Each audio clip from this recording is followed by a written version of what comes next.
Marea mini-bibliotecă a cuvintelor este o carte ilustrată destinată copiilor, care îmbină învățarea limbii germane cu descoperirea minunilor naturii. Prin imagini detaliate și pline de farmec, copiii sunt introduși într-o lume variată de animale și natură, de la animale de pluș până la balenele albastre din largul oceanelor.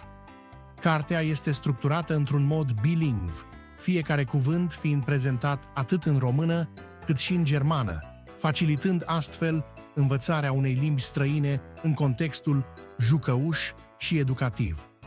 Oferind o gamă largă de ilustrații ce cuprind specii de animale diverse, de la cele domestice la cele exotice și elemente din flora locală, această carte este ideală pentru a stimula curiozitatea tânără și a dezvolta vocabularul copiilor într-un mod plăcut și interactiv.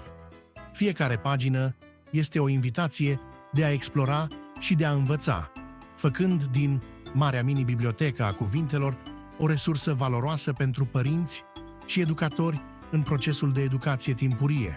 Pe lângă elementele de educație lingvistică, cartea încurajează și dezvoltarea emoțională prin interacțiunea vizuală cu animalele și natura, creând o legătură afectivă între tânărul cititor și mediul înconjurător.